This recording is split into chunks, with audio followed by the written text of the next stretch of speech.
To write an effective IEP for a child with a disability, parents, teachers, other school staff, and often the child come together at a meeting to look closely at the child's unique needs. These individuals combine their knowledge, experience, and commitment to design an educational program that must help the child to be involved in and progress in the general education curriculum. That is, the same curriculum as for children without disabilities. The IEP guides the delivery of special education and related services and supplementary aids and supports for the child with a disability. Without a doubt, writing and implementing an effective IEP requires teamwork. The public agency must ensure that the IEP team for each child with a disability includes the following. The second required component of an IEP is the Measurable Annual Goals section. The academic and/or functional goals described in this section are intended to meet a student's disability-related needs that enable him or her to be involved in and progress in the general education curriculum and other education-related areas that arise from the student's disability. In a manner of speaking, when we think of annual goals, they're kind of like a roadmap. When you think about what are the goals for the year, they're a roadmap. These questions are as follows. Who will be the one looking to achieve it? What is the skill or behavior?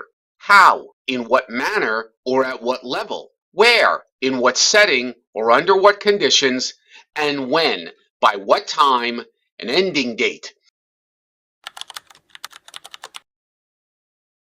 While accommodations are a part of supplementary aids and services, we felt that they are so important to understand that we're providing a separate unit for this topic alone. For many students with disabilities and for many without, the key to success in the classroom lies in having appropriate accommodations and modifications made to the instruction and other classroom activities.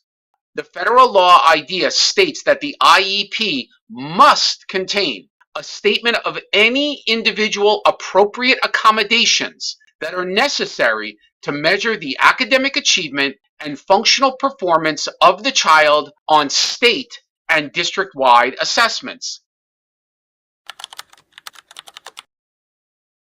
Writing annual goals for students in the IEP is a crucial one that many educators have the most difficulty creating.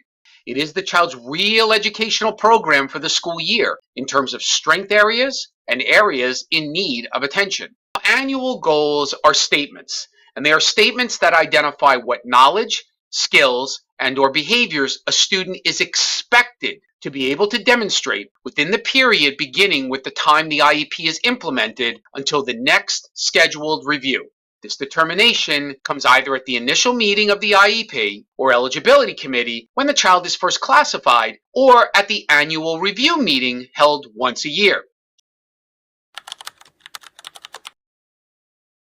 Another required section of the IEP involves supplementary aids and services, accommodations, and modifications. Under the federal law IDEA, we have a definition of supplementary aids and services. Supplementary aids and services means aids, services, and other supports that are provided in regular education classes, other education-related settings, and in extracurricular and non-academic settings to enable children with disabilities to be educated with non-disabled children to the maximum extent appropriate. Supplementary aids and services can be accommodations and modifications to the curriculum under study or the manner in which that content is presented or a child's progress is measured. This first section of Module 6 will deal with the responsibilities of planning a transition plan to be included as part of the student's IEP.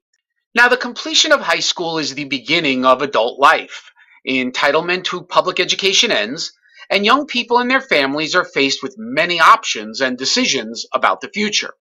The most common choices for the future are pursuing vocational training or further academic education, getting a job, and living independently.